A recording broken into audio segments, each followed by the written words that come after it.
বন্ধুরা, কখনো ভেবেছেন তামা আর সোনা মিশিয়ে কিভাবে রাজকীয় আসবাব তৈরি হয়?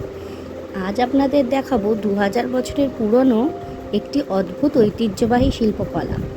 এই টেবিলটি তৈরির জন্য প্রথমে ব্যবহার করা হয় দামি রেডউড বা লাল কাঠ। তার ওপর নিখুঁতভাবে ফুটিয়ে তোলা হয় মূল নকশা।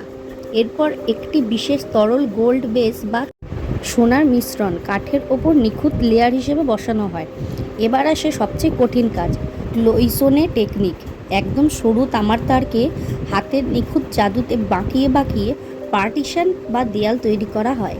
এই তারগুলোই কিন্তু প্রতিটি রঙের সীমানা আলাদা করে রাখে। এরপর এই তামার তৈরি ছোট ছোট ঘরগুলোর ভেতর বিভিন্ন রঙের চকচকে এনামেল বা খনিজ রঙের পেস্ট সাবধানে ঢেলে দেওয়া হয়। কালার কম্বিনেশনের ঠিক রাখার জন্য এই ধাপে দরকার চরম ধৈর্য। রং দেওয়ার পর এইটিকে উচ্চ তাপমাত্রায় হিট দিয়ে গলিয়ে একদম কাচের মতো মসৃণ করে ফেলা হয়। সব শেষে চলে ঘষা এবং পলিশিংয়ের কাজ, যা তামার তারগুলোকে সোনার মতো উজ্জ্বল করে তোলে। এই গোল্ডেন লেয়ারটি ব্যাকগ্রাউন্ড হিসেবে কাজ করে, যা টেবিলকে ভেতর থেকে একটি অদ্ভুত রাজকীয় ঔজ্জ্বল্য বা গ্লো দেয়। শিল্পী অত্যন্ত সরু তামার তারকে চিমটি এবং হাতের নিখুঁত জাদুতে বাকিয়ে অত্যন্ত জটিল সব নকশা তৈরি করেন। ফুল, লতা পাতা, প্রাচীন মোটিফের এই নকশাগুলো কাঠের ওপর আঠা দিয়ে নিখুঁতভাবে বসানো হয়।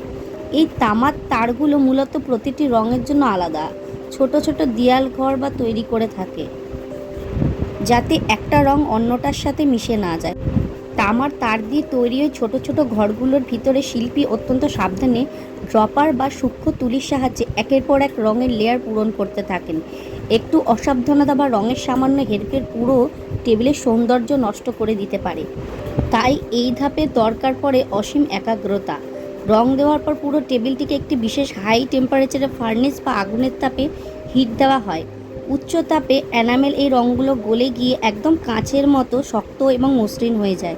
দিন, সপ্তাহ, এমনকি মাসের পর মাস অক্লান্ত পরিশ্রম আর নিখুঁত কারুকার্যের পর তৈরি হয় এমন একটি মাস্টারপিস। তামা আর সোনার এই অবিশ্বাস্য রূপান্তর আপনাদের কেমন লাগলো? শিল্পীর এই পরিশ্রমের জন্য ভিডিওতে একটি লাইক তো অবশ্যই প্রাপ্য। বন্ধুরা, এমন আরও চমৎকার সব মেকিং ভিডিও দেখতে চ্যানেলটি এখনই সাবস্ক্রাইব করে রাখুন। দেখা হচ্ছে পরের ভিডিওতে। ধন্যবাদ।